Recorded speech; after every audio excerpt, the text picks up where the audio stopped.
ఇప్పుడు మీది ఏ ఊరంటే ఏమని చెప్తాం? పలానా జిల్లాల పలానా మండలంలో పలానా ఊరని క్లియర్గా చెప్తాం. బయటి రాష్ట్రానికి పోయినప్పుడు మాది తెలంగాణ అని గొప్పగా చెప్తాం. అట్లనే ఎవ్వల ఊరంటే వాళ్ళకి పాయరమే ఉంటుంది. మా ఊరు అట్లుంటుంది ఇట్లుంటుందని చెప్పుకుంటా మురుస్తుంటారు.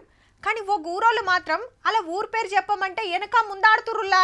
అగో అట్లెందుకు చేస్తారంటే ఆ పేరుకున్న పవర్ అసొంటిది మరి. ఇక్కడ కూకున్నోళ్ళని మీద ఏ ఊరని అడిగినావు అనుకో, ఒకళ్ళ ముఖం ఒకళ్ళు చూసుకుంటారు. నువ్వు చెప్పమంటే నువ్వు చెప్పమన్నట్టుగా. అగో ఊరి పేరు చెప్తానికి గంత తిప్పలేందుకు అంటారా?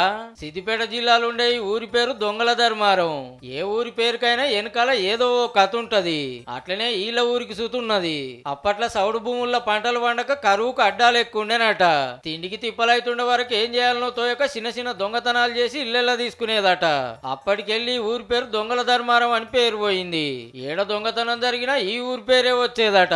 ఇప్పుడు అట్లా లేదనుకోర్రి, కానీ అదే పేరు పోయే వరకు మస్తు తక్లీఫ్ అవుతుంది.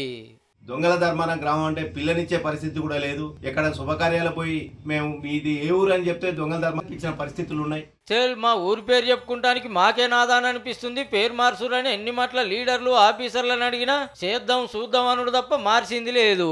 ఇక లాభం లేదని గ్రామ పంచాయతీకి ఇల్లే పేరు మార్చుకున్నారు. కానీ ఆధార్ కార్డు కాంచెల్ అన్ని రికార్డులలో దొంగల ధర్మారం అనే ఉన్నది. ఎక్కడికి పోయినా కూడా మీది దొంగల దర్బారం అనుకుంటా మమ్మల్ని అవహేళనగా చూసుకుంటూ ఒక వింతగా చూసినటువంటి పరిస్థితి ఉన్నది.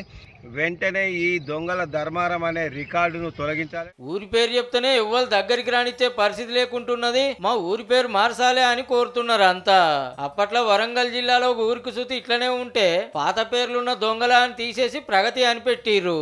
ఈ లక్షతో ఏదో ఒక ఇక మధ్య సార్లు నలుగుట్ల చెప్పుకోలేకపోతున్నారు.